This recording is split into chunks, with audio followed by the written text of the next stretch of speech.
but I guess it's more of a tip some to your homies. Sorry you lost. Try again next year.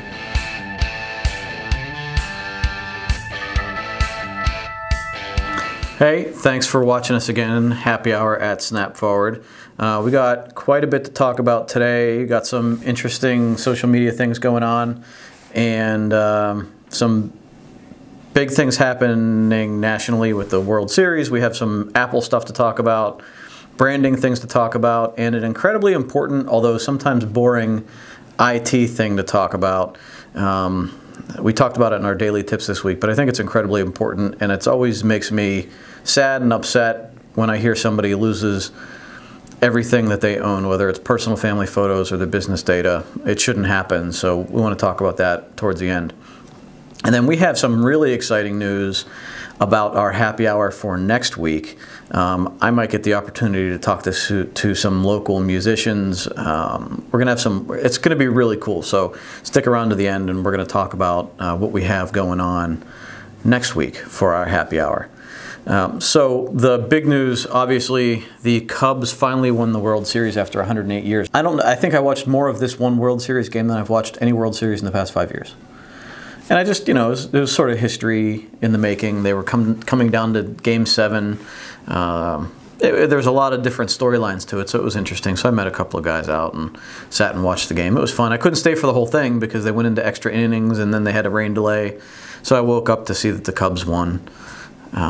So I guess it was okay for them. I was going to have my victory beer was going to be this Great Lakes Nosferatu Halloween-themed beer for celebrating the Cleveland Indians win, but I guess it's more of a tip some to your homies. Sorry you lost. Try again next year. Did you do anything for Halloween? I passed out candy. You passed out candy. I thought you were going to stop at passed out. No. Okay. You passed out candy? Yes. Awesome. We can't pass out candy because nobody comes to our house. Why not? Nobody wants to go down a hill. Yeah. So we took the kids, and so we have a 6- and a 2-year-old, and they did really well. Man, they had a haul. We didn't bring enough bags to dump candy so they could continue to go. But by the time we were done, Ryan, our youngest, was exhausted. Lynn was carrying him home while I was still having Nicholas go to the... But overall, the weather was good. The kids enjoyed it. We had a good time.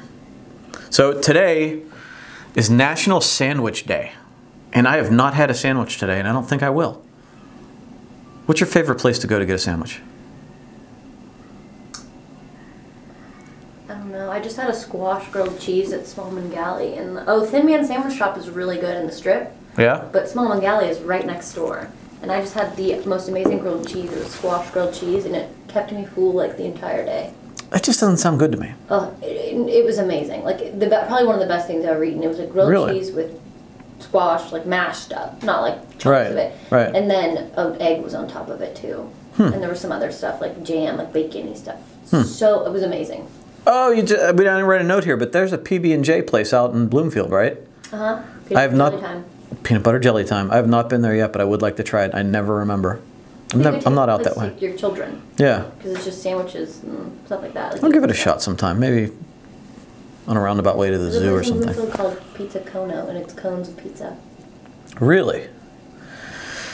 Man, what people don't come up with anymore for a restaurant. So my favorite place, I think, to go, like regularly, I don't say regularly, like once every couple of months would be Permanis. You just have to have a Permani sandwich every so often. I haven't been there in a while. I was not a big fan through my 20s, but for some reason after a while, Permanis just starts looking really attractive. When it moved to Mount Lebanon, though, it ruined it for me. Like, it was like not something I have to go somewhere for. It's like, it's right there. It's not a destination. Yeah. But you know what? Their pizza is really good. Some of the best pizza, I think, in the city. Their sandwiches, like, they're not incredibly expensive. It's a nice, comfortable place. It's big. It's open. So the one in Mount Lebanon I like because, especially when you're taking kids, it's very family friendly. Mm-hmm. So I like that. And they do like crazy specials during games where they have like $2 beers or, you know, $1.25 pizza slices. And then now I just saw on their website, because I was looking to see if they were doing a sandwich day deal. They have $5 late night sandwiches. So, you know, if I'm ever, and don't tell my wife, if I'm ever in the mood for a sandwich at 12 o'clock at night. Another sandwich place, Someone Else's Bar. Have you ever been there? I have not been there in years, but we used to go there after bowling. Yeah. Yeah. Sandwiches. Yeah, and they ranked like #3 in the city for burgers, I think, at some point. Oh, their burgers are amazing. Yeah, yeah. Speaking of burgers, I think that's probably the best sandwich I've had this year. was a burger from Cafe IO on Beverly Road. I was blown away by the hamburger I had there. I think the most interesting sandwich I had was the vegan cheesesteak from Piper's Pub. I went down there when I saw them posted on their Twitter account. So Twitter works, people. And I went down there, and it was better than I thought it would be. I was expecting to be a little repulsed or something, but it actually tasted very good. Well, do you know how they make vegan cheese? I don't. Do I want to know? They make it with cashews, usually. Oh, okay. It's usually just nuts. Okay. Yeah, I don't think it was healthy. I just think it was vegan, right? So I think there was still a lot of fat. I probably ate 800 calories. It was just, you know, it was good though. I think my most regrettable, speaking of calories, was my cheesesteak from Jim's Steakout on our trip to Buffalo.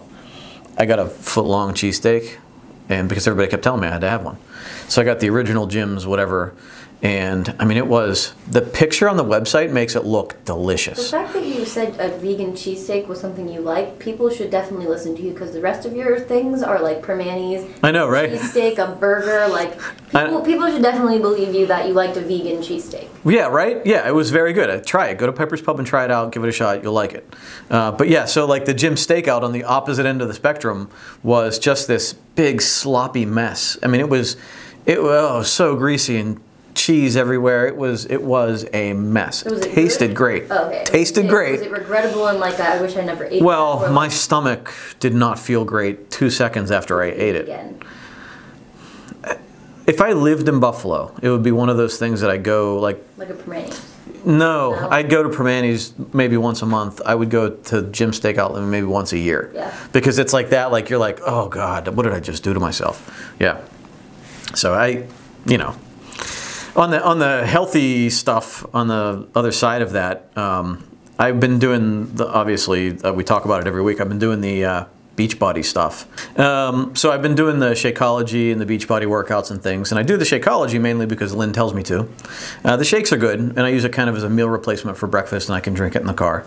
But so I figured, you know, because she puts on her accounts, on her Facebook and on her Facebook account, her page, that, you know, it's a daily dose of your daily nutrition and, you know, all the things that she says about what Shakeology is. And it's a lot of marketing words that Beachbody says to use, I think, you know, and I know she genuinely believes it. But I wanted to put it to the test, and I did that by not drinking it for 2 weeks. And I'm not even 2 weeks into it, to be honest with you. So I did Insanity Max 30. I did my first week, felt great. We did Insanity Max 30 the month previous also, or 6 weeks previous. And I never was sore. I was never really tired. I felt fatigued at some points. Some exercises were harder to do than others. But then I go and stop the Shakeology, and I've been doing now a week and a half of Insanity Max 30, and I feel like crap. I can feel like every muscle in my back. My legs are sore, my arms and chest are sore. I'm guessing because I don't know that much else has changed. I think it's because of not drinking it. Although whether my muscles aren't repairing as quickly as they normally would or whatever. But I didn't even like my Tuesday workout. I quit at 27 minutes. I couldn't even like sweat through the last 3 minutes because I was just spent. So I think that, you know, while, you know, it's this murky advantage of drinking like something like this, I think it actually works. So I started drinking it again today, and we'll see how I feel as I go into next week doing these workouts. So I believe it. I have the advantage of having a coach in my house, so, you know, we sort of are obligated to do it. But from my experience this past week, I think I have some hard evidence that I believe in it. I've also been reading a new book, or listening to a new book in the car. Simon Sinek's book, Leaders Eat Last. You know, it's about leadership and developing a trusting workplace and people, you know, a good culture at work. I'm only 4 chapters in, so I can't speak intelligently about it yet. But you know, he talks about, you know, how the Marines, when they go to chow, the lowest ranked soldiers eat first and the leaders always eat last, and that's where he gets its title from. But, you know, creating that safe environment. But it's the concept that he brought up that interested me today was, you know, that the leader has to do what he has to do to support his employees, to make sure that they feel valued, that they, they feel supported, that they feel safe, that they're not constantly under the gun, that somebody's paying attention to them. That it's the employee's obligation to also make the leader feel that way, in that the leader, you know, if he's coming down on an employee, there's probably because there's some outside influence, whether it's pressure from his boss or whatever, and it's the employee's obligation to then reciprocate in trying to make the leader feel safe. And when both sides are working in that way, it's most advantageous. Everybody feels better, they're healthier. And it brought up another concept that was interesting to me. I actually already talked to my wife about it on the phone today, was that when you know, working late doesn't have a detrimental impact on the kids. Being stressed out with a bad attitude has a detrimental impact on the kids. So the kids might miss you, but if you come home with a good attitude and you have quality time with them, then they're not damaged from it. But you can come home, you could work 9 to 5, come home miserable, and that will have a damaging impact. So it's an interesting concept. I'm really into the book. I almost can't wait to get back in the car so I can hear a little bit more of it. I might actually have to just lay in bed and listen to it. So it's good. He's somebody that I've been aware of, not consumed much of his content, but now that I've started, I'm sort of hooked. Moving on to Apple. I feel like, do we bash Apple every week now? No, but you talk about them every week. I feel like you can't bash Apple. You've got 2 products right in front of you. But I feel like sponsored by Apple. I honest to God, but I feel like I'm like I can see them. I can see the slow decline for Apple, and you know all right. So I love my MacBook. Right, it's a somewhat powerful, really good battery life, incredibly lightweight, thin, easy to carry around laptop. That's all I needed. And I wanted to get to know the Mac product, so I bought this. And I've had it for over a year now. I really like it. And it replaced a Lenovo tablet. Actually, you're using it right there. I think the best laptop I've ever owned has been a Lenovo, I can't talk. Been a Lenovo Ultrabook. It's like a carbon fiber one. It's probably the best one I've ever owned. This, I think, is a close second. But you definitely get, like, people notice this. It's big, or it's gold and shiny and whatever. But then, so, you know, this one only has one port. So it's got the one port here. And if you want to plug anything else into it, you need to have an adapter, especially if you want to have anything while you're charging it. So if you're charging it, the port's used. USB port on There's no. This is a USB port. So it charges through the USB port. I still have the Air, which has all of the ports in it still. It has port, which I don't know what it's for, and then I have a USB port and the port for my charger, and then a port for my camera card. Well, this only has this one USB-C port, and you have to buy an adapter. There's 2 adapters they sell. One of them's $80, which is crazy because you could probably make it for 10. And it has like a VGA adapter, another USB port, and then maybe a microphone or something in it. And then there's another adapter that might be $100. What they're mad about is they said goodbye to the headphone jack in the phone, and the AirPods are coming out. And the new laptop has no ports, but it has a headphone port. Well, so that's my point. So they have a Mac. They're calling it the MacBook Pro, but yet no professional can use it without buying a bunch of dongles. And there's an article out there that we don't have a link for right now because I just thought of it, but there's an article out there that's saying that Apple is now in the dongle business. I think I just put it on there. Okay, because they have 17 different dongles for their devices on their website. They have an entire category of dongles. And instead of making the devices easier for people like they did with the MagSafe plug, right? Well, now they got rid of it. As soon as they took away the CD drive, they made an extra thing you can plug in that was a little box, put a CD in. Right. Like, I understand getting rid of that because CDs are going away. I understand it. How hard is it to put a CD drive in? It takes a lot of space. It takes a lot of space, yes. Because the CD is that big and everything around it has to be that much bigger. So I understand that. You can't get this small without that. But if you're saying that this is a professional laptop, you need to be able to connect things to it. And if you only have 2 USB, and I think the higher end one has 4 USB-C ports, but then you have to buy a bunch of dongles to make things work. Everything is Bluetooth now, though. Your iPhone's not. If you want to connect your iPhone, you have to buy a $19 piece of equipment to connect your iPhone. Connect it to do anything. You can Bluetooth your phone to the computer. Well, yeah, but if you want to actually connect and sync it that way, if you want to back up your iPhone, you can do it wirelessly. It doesn't work the same way.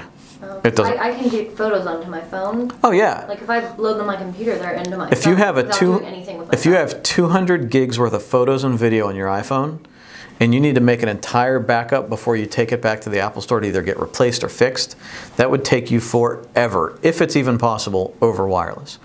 For you to do it the right way, to connect it, it'll still take you 45 minutes, I bet. You have to wait till your computer's charged to do it. Then you have to wait for, so yes. Well, no, because they're going to have more ports. I have to wait till my computer's charged. But they have more ports on the MacBook. But you still have to buy that $19 adapter to even connect it, to even plug it in. I thought that was a USB port also. It is, but it doesn't fit. It doesn't physically fit. The USB port for all the cables that come for the iPhone 7 are the square. This one is this little thing. That's not a USB port. It is USB. It's It's USB-C.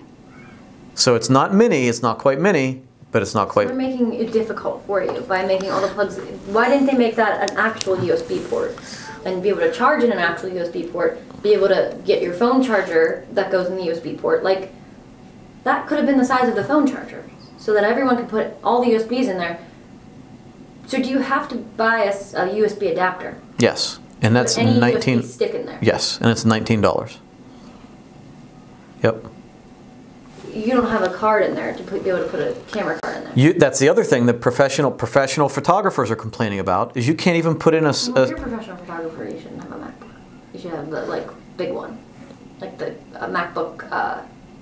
But that's it. The MacBook Pro is it. That's what we're talking. Pro doesn't have a. This is the MacBook Pro we're talking about. I thought you had that's the MacBook. This is the MacBook. I'm talking about the MacBook Pro, the article that you just linked up. I thought the MacBook Pro had one. No, that's what they're complaining about, is the MacBook Pro doesn't have any of this stuff now. They only have this port. They have more than one, but they only have that port. That's absurd. Computers need to have, it's a computer. It's a pro computer, that's the point. Computer in general, you can't take away everything and just use a keyboard and a screen. I agree, absolutely. And Mike agrees too. The iPad has more holes on it than your computer. Yes. That's ridiculous. Yeah. So then, and what you brought up when we first started talking about it, they got rid of the microphone jack or the headphone jack on the iPhone, and it was courageous, but yet they still have it on the laptop, and there are probably fewer people that use a headphone jack on the laptop than on their iPhone. Would you agree to that? Yeah, but I think taking away the headphone jack was stupid because I agree. Aux cords are on everything. If you it's making everything difficult. I agree. So we're bashing them yet again. So then this last little complaint about Apple we have that you brought up today that I find humorous because it's going to happen, is that we keep counting up. The iPhone 7 we have now, it's going to be the 7S, the 8, the 8S, the 9, the 9S. Then we have 10, and at some point are we going to have iPhone 15? Like, who wants to buy like an awkward number like iPhone 14? Right. So it makes you wonder where they're going to go with it. iPhone XL, iPhone. I don't know. They're going to start putting like weird names with them like cars have. I guess they have a half a decade to figure it out until they get into double digits, but I don't know. Because an iPhone comes out every 2 years, right? Every 1 year. There's one every year, but they change the number every 2 years. Like, there's always every other year will be the iPhone to not get. Like, this one was the one, like the 5 you weren't supposed to get it, the 6 you were supposed to get it, the 7 you weren't supposed to get it, the 8 will be like the cool, like. Well, the 7, well, I don't even know now. Yeah, because I think they're going to skip over 7S and call the next one the 8. So, I don't know. Who knows? They make a transformation every single one. So, like, the 6 was, like, different than the 5. Right, and, like, right. The 5 was the same thing. And then the 6S is just they sped up one, better specs. Yeah. So we have an article from Ad Age that you're going to post the link for here. It's about trust building your brand. And we talk about this. We talked about it last week. And this article just came out today, I believe. It's about building credibility and building trust for your brand. And it's this Simon Sinek book even talks about it also, about how trust is something that's earned. You can't tell someone to trust you. You have to earn that trust. And it goes the same with companies when you're trying to build trust with your people that buy from you. And that says one of the tips she has here is you build credibility by promoting honesty. You want to promote honesty within your company. You want to be honest with your client base. You want to tell them what you're offering, how you handle things. If you screw up, fess up, and just be honest. Don't try to skirt around things. Well, you use just Sephora as one of their brands or examples, which is a makeup store, and they give out a ton of free stuff. If you go in, yeah, you're skipping ahead on me. Oh, what can I say? Go ahead. Well, if you go into their store and you don't want to try, they're not going to sell you a product unless you tested it, or you can tell them something about like your face that like I have this kind of face, and they'll be like, okay, well let me help you find a product, and then they'll give you a sample of it because they don't want you to go home with something you don't like that you haven't already tried. So like that lets you trust them and know that like I'll buy my makeup from here instead of some other store or online. And then even online, they give you samples of things you haven't bought yet when you buy makeup from them. Well, that goes into one of her other point is create bonds based on mutual trust and respect. So, people are coming in, they're sitting around, they're trying on makeup, they're getting, they're trusting your brand because they're trying. Yeah, exactly. So you walk out of there going, okay, absolutely. Why would I want anything else? You realize it's them trying to be like, right. Here's the free sample because we want you to buy it when you like it. Right. Yeah. Well, and I mean, everybody does free samples and to try to alleviate that stress. And even we do it when we've had people come in here and we've pitched them on ideas where we've pretty much given them the entire thing and then said, look, if you want us to lay it out and implement it, that's what you're going to pay us for. Look, this is what we came up with in a short amount of time. And so hopefully at that point they say, okay, yeah, we trust you to implement it also, and then we'll go from there. Sometimes you don't, but I'd rather create that kind of relationship than someone always thinking that maybe they might get ripped off, or eventually you're going to pull the rug out from under them. And then the last one is set clear expectations to avoid under-delivering. I think this is huge. You can, and it goes into, the haircut thing. This was. There was a really good example that they used for that. Find that for me real quick. The one example I have that I always use is one that's in a book. The name is escaping me, but they talk about going to a hair barber shop. Go ahead, sorry. No, so if you go to a barber shop and the first time you go there, you get the warm neck massage or the warm neck shave, and you get the whole thing. You get the hair wash, you get the cut, you get the warm towel and all that stuff. That's the expectation that you set with the client, and then you go there the next time. If you do one of those things half-assed, or if you don't do one of those things, they walk away feeling a little bit gypped. Even if all they're doing is paying for a haircut, the expectation's already been set. So on the IT side of things, we talk about expectations being set where, if we tell you time to recovery from a failure is going to take 4 hours or 4 days, then the expectation's been set. So I would rather over-deliver than say, okay, so if we tell you this recovery is going to take 4 hours, I'd rather get it done in 2.5 and you'd be happy about it than it happen in 6 hours and you go, well, come on, you said 4 hours. I still think I did a really good job, but you're unhappy because it took me 2 hours too long, right? So we don't ever want that to happen.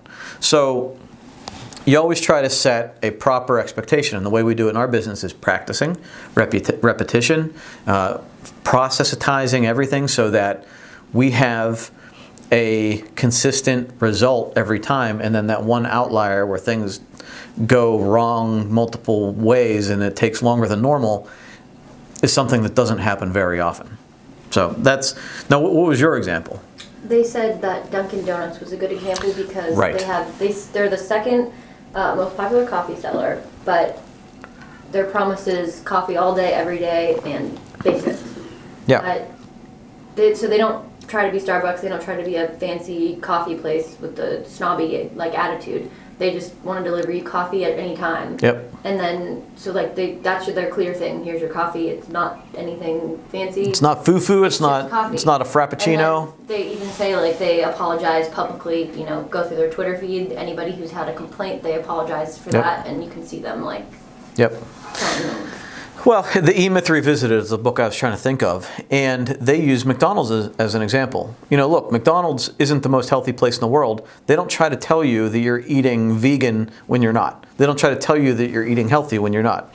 KFC tried to do that when the whole low carb thing was in vogue, and KFC was trying to sell people chicken, but it was really fried chicken loaded with carbs. So there's some backlash on that. Flour. Yeah, absolutely. It's common sense, right? Breaded chicken, breaded. Exactly.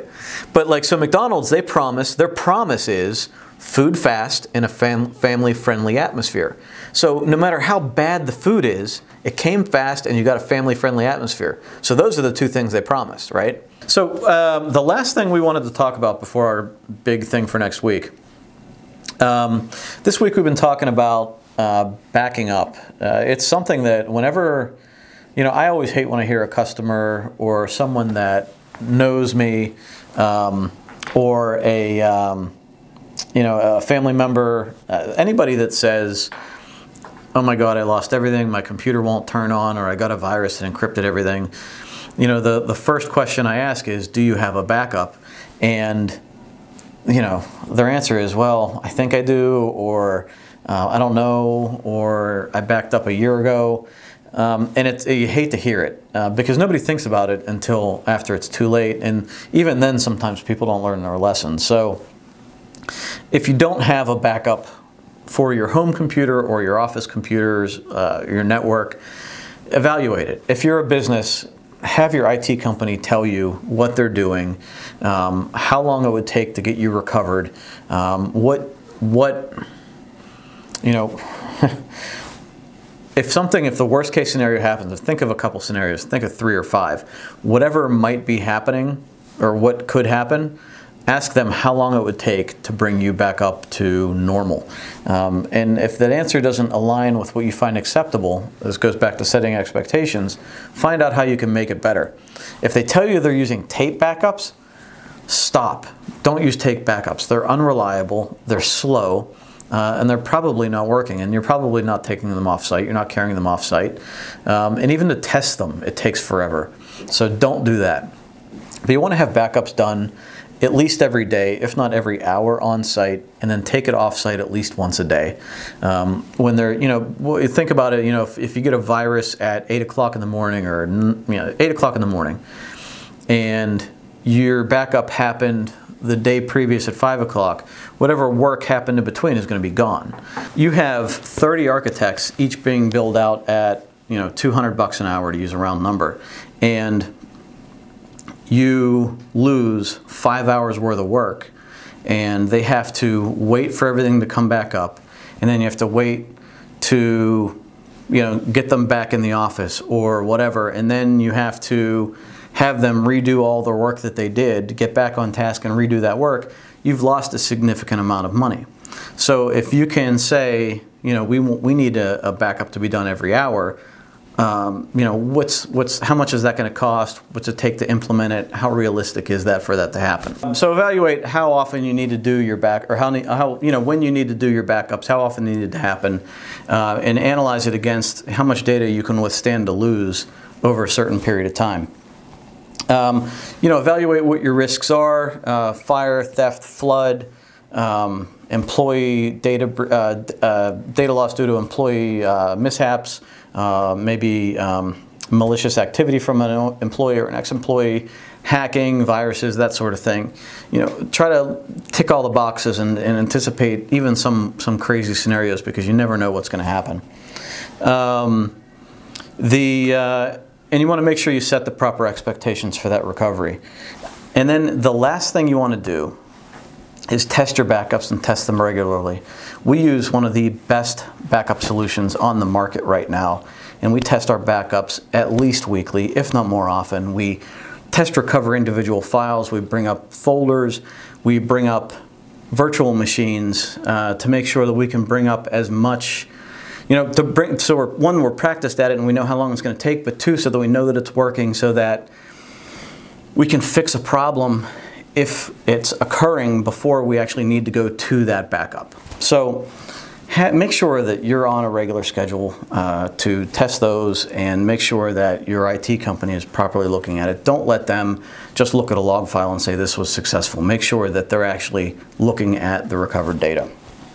So that's pretty much it. Do your backups, double check your backups, and ensure you're doing them at the right cadence so that your stuff is recoverable at the right time. So that's it. I'm done.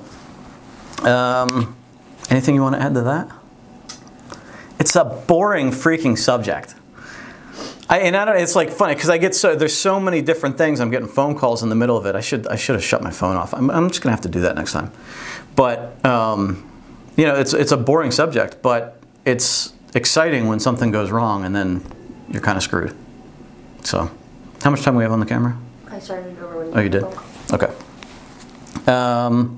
So the last thing that's pretty exciting is that next week we are going to be doing, I believe, we haven't finalized everything yet, but we're going to be doing our happy hour from a Center for Victims of Violence event, and it is the Sounds of Silence here. It is next Thursday at Jurgles, and Donnie Iris is headlining it, and there's a couple of other bands that are, there's a total of 1, 2, 6, 7 or 8 different musicians going to be there. And it will be $15 advance ticket price, $18 at the door. You can buy online at www.centerforvictims.org, and the proceeds benefit Center for Victims. And it is Thursday, November 10th, 6:30 to 10 p.m. And they describe it as a collaboration of talented musicians who will raise the roof and their voices to make a difference in the lives of abused children and adults who are victims of violence, rape, or sexual assault. I think it's going to be a fun event for a good organization. And we're looking forward to being a part of it. We're going to have, so far the tentative plan is for us to do our happy hour there at 4:30. We'll do ours. It'll probably be quick. We'll probably do it for a half an hour. And then we're going to do some videos with them, with some people talking about their new hashtag campaign that they're working on. And we're going to hopefully get to interview some of these musicians and some people from Center of Victims. It should be a fun time. It should be good. A good time for a good cause. So I'm looking forward to it. Do you have anything going on other than that this coming week? Yeah, I don't have many big plans either. I think it'll be a nice quiet weekend, we'll see. Cool. All right, well that's all we have for today, and looking forward to talking to everybody next week from Jurgles. Have a good weekend, and we'll see you next week.